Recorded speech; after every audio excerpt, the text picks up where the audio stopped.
नमस्कार, सत श्री अकाल, अस्सलाम वालेकुम, खुशामदीन। कैसे हैं आप दोस्तों?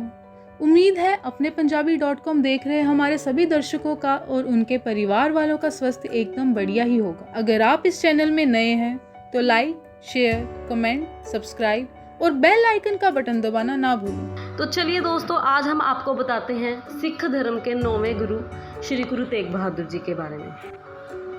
धर्म और मानवता के लिए जाने जाने वाले और हिंद की चादर कहलाने वाले श्री गुरु तेग बहादुर जी का जन्म 1 अप्रैल 1621 ईस्वी में अमृतसर में हुआ। इनके पिता श्री गुरु हरगोविंद, जो कि सिखों के छठे गुरु थे, गुरु जी इनके सबसे छोटे पुत्र थे और इनकी माता बीबी नानकी थी। गुरु जी का विवाह माता गुजरी जी से हुआ। श्री गुरु हरकृष्ण जी ने अपनी मृत्यु से पहले 9वें गुरु की पहचान बताई थी कि वह बाबा बकाला होंगे और वह बकाल में ही रहते थे। गुरु हरकृष्ण राय जी की अकाल मृत्यु हो जाने के कारण जनमत द्वारा ये 9वें गुरु बनाए गए।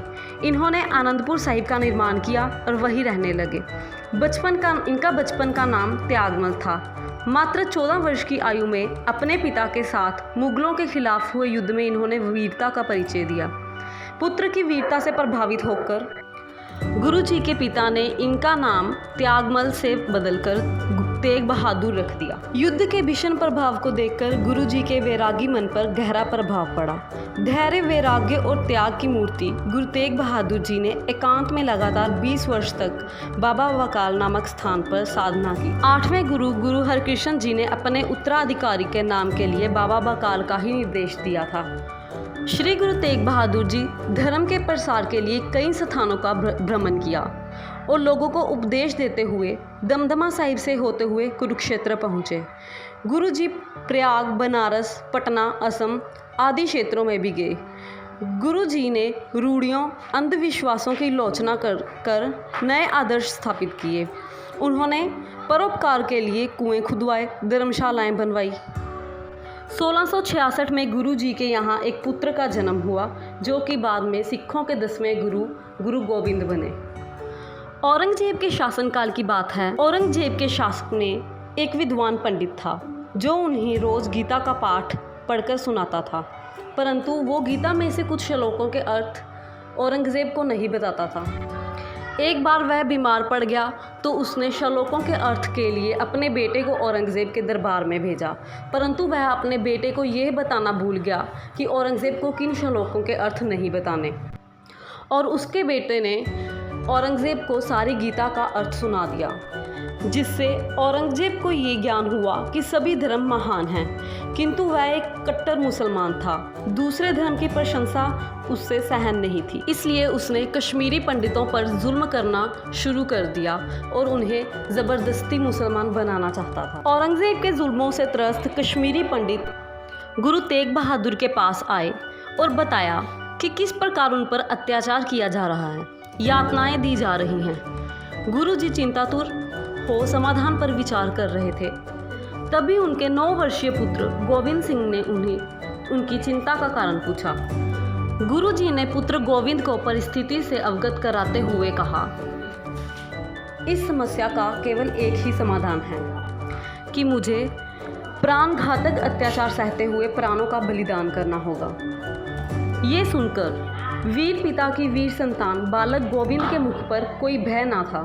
तत्पश्चात गुरु जी ने पीड़ितों से कहा कि जाकर वह औरंगजेब से कह दें, यदि गुरु जी इस्लाम ग्रहण कर लेते हैं तो हम भी सब इस्लाम को ग्रहण कर लेंगे, और यदि आप गुरु जी से धर्म परिवर्तन ना करवा सके तो हम भी अपना धर्म परिवर्तित नहीं करेंगे। इससे औरंगजेब को और भी क्रोध आ गया और उसने गुरु जी को बंदी बनाने का आदेश दिया। जब गुरु जी ने औरंगजेब से भेंट की तो गुरु जी ने उसे कहा कि ज़बरदस्ती लोगों का धर्म परिवर्तन करने वाला इंसान सच्चा मुसलमान नहीं है, क्योंकि इस्लाम ये शिक्षा नहीं देता कि किसी पर जुल्म करके उसका धर्म परिवर्तन करवाया जाए। ये सुनकर औरंगजेब गुस्से में आ गया और उसने गुरु जी का शीश कटवाने का आदेश जारी कर दिया, और गुरु जी भी हंसते हंसते अपना बलिदान देने के लिए तैयार हो गए। 11 नवंबर 1675 ईस्वी को दिल्ली के चांदनी चौक में गुरु जी का शीश काट दिया गया और इस तरह श्री गुरु तेग बहादुर जी ने हिंदू धर्म की रक्षा के लिए 11 नवंबर 1675 ईस्वी को दिल्ली के चांदनी चौक में अपना शीश कटवाकर शहीदी दी और इसी शहीदी के कारण गुरु जी को आज भी हिंद की चादर के नाम से जाना जाता है। और जिस स्थान पर गुरु जी का शीश काटा गया वहाँ आज भी गुरुद्वारा शीशगंज स्थापित है। कहते हैं औरंगजेब की जेल में प्रस्थान से पहले ही गुरु जी ने औरंगजेब के लिए एक चिट्ठी लिखी थी और अपनी शहादत के बाद ही उसे उस तक पहुंचाने को कहा था।